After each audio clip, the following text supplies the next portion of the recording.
يا نفس إن لم تظفري لا تجزعي.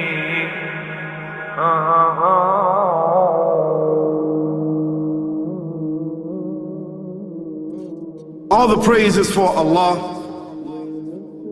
who is the author of all existence and the most generous to his creation, while he is also the all-compelling.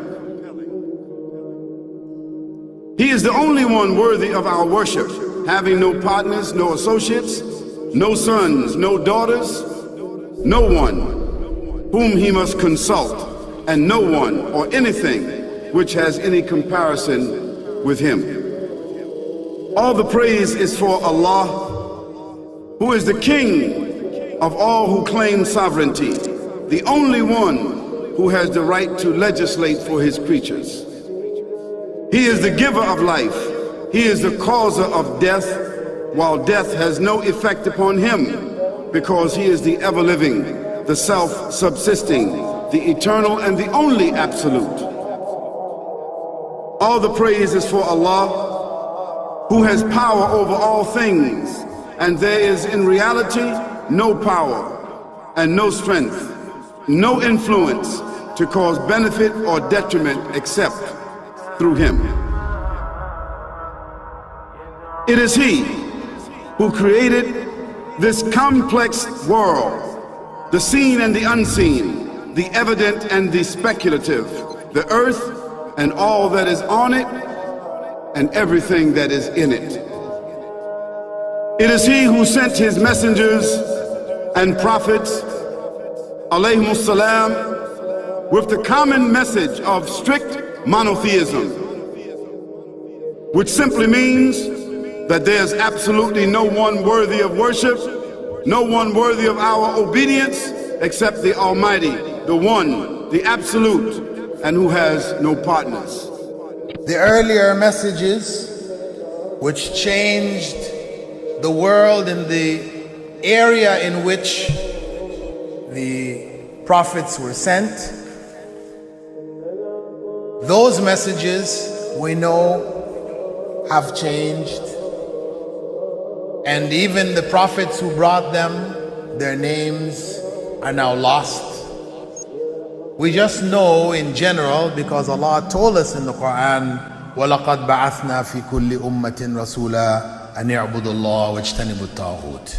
I've sent to every nation a messenger, calling people to worship Allah alone and to avoid the worship of false gods. This essential message has been preserved in Islam in a way that it was never preserved before. Not because the message was different, because it was the same message, but because of the fact that there would be no other prophets who would come after Muhammad sallallahu alaihi wasallam. So therefore that message now had to be protected. It had to be preserved in a way none of the earlier messages were preserved.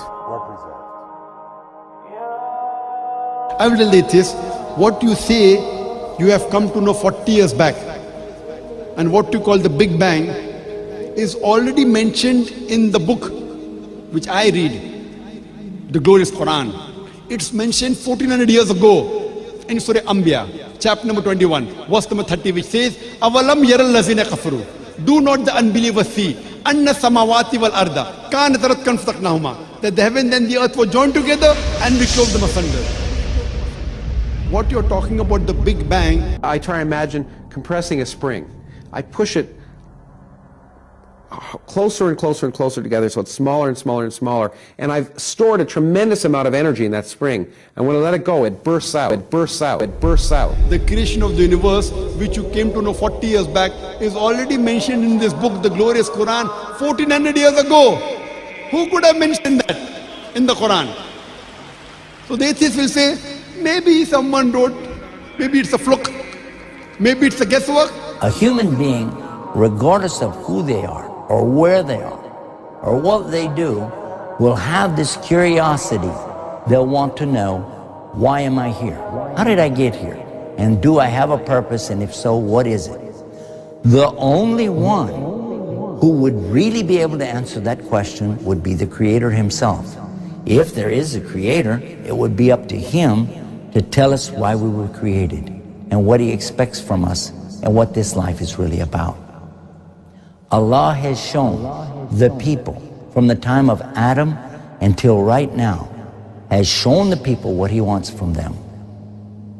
And it's a very simple thing, and that is that worship be for him alone without any partners. In fact, we know this life to be a test from Almighty God. That's why we're born, and that's why we die, because there has to be a beginning and an end for us to be tested on. The next life, after this life, no one will ever die again. A bad person or a good person. Both are brought back and they continue to live in the next life, either in good shape or not so good shape, depending on how they did on the test. The worship of the God of Abraham, that was what was taught by these prophets. The Lord of the Arsh and Kursi. We're talking about the Lord of the worlds. Alhamdulillah Rabbil Alameen. We're talking about the Lord of the entire universe and beyond.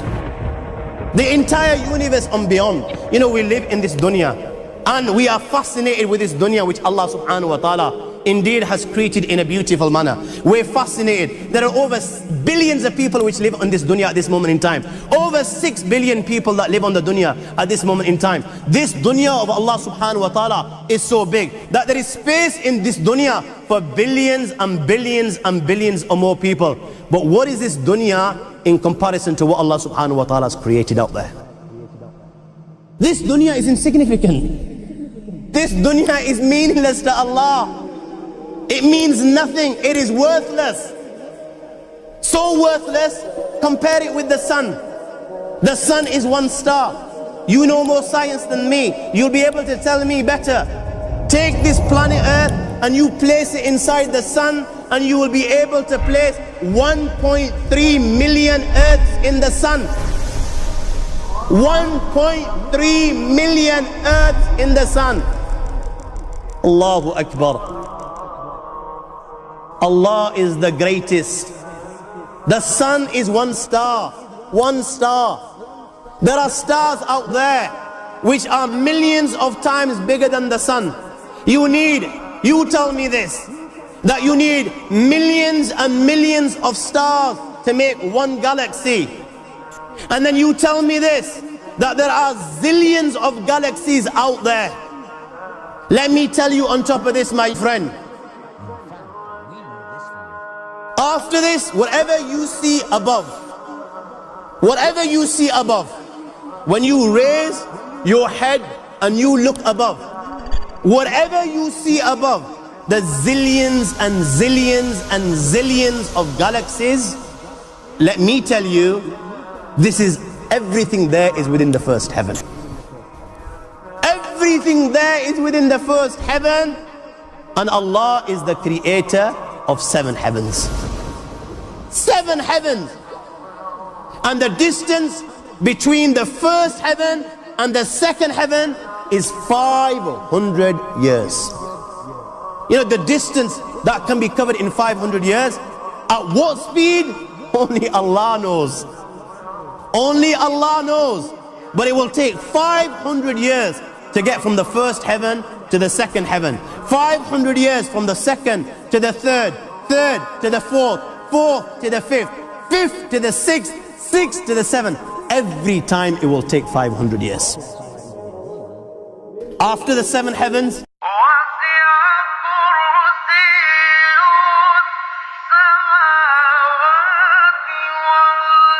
وَسِعَ كُرْسِيُّهُ السَّمَاوَاتِ وَالْأَرْضِ. You all read the Ayatul Kursi. You all know the Ayatul Kursi. After this, you have the Kursi of Allah. You have the chair of Allah subhanahu wa ta'ala. You know these 7 heavens that we've just talked about, in comparison to the Kursi of Allah, they're non-existent. They're meaningless. Rasulullah ﷺ has given an example in a hadith just to give us a little bit of understanding with regards to the 7 heavens in comparison to the kursi of Allah. Take a ring from your finger, take it off, the small ring that you have, and place it, let's say, in a desert, the Sahara Desert. It's the biggest desert in the world. You know that ring that we take off from our fingers and place it in the Sahara Desert? What comparison is in between the ring and the Sahara Desert? Nothing. Nothing. The 7 heavens is the ring, and the kursi of Allah is the Sahara Desert. After the kursi of Allah, you have the arsh of Allah. وَكَانَ أَرْشُهُ عَلَى الْمَاءِ. You have the arsh of Allah. Again, Rasulullah has explained, so just so that we can understand. Take the ring, place it in the desert. This time, the ring is the kursi and the arsh is the desert. What is the kursi in comparison to the arsh of Allah? Nothing. Then you have angels which carry the arsh of Allah. Their heads are in the 7th heaven and their feet are in the lowest earth. My friends, then you have the Lord of the Arsh al-Kursi.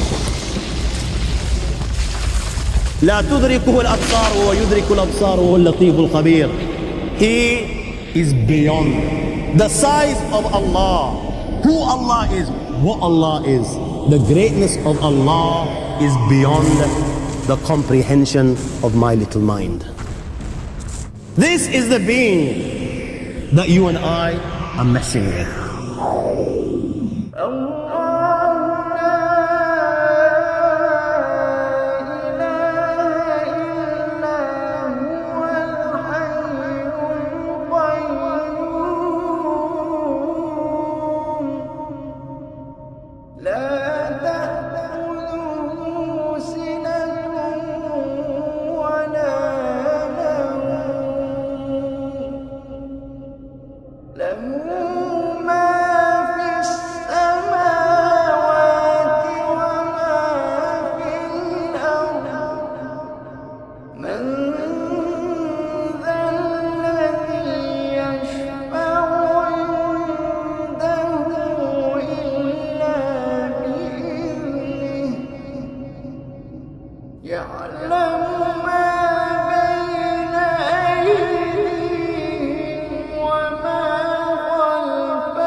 وهو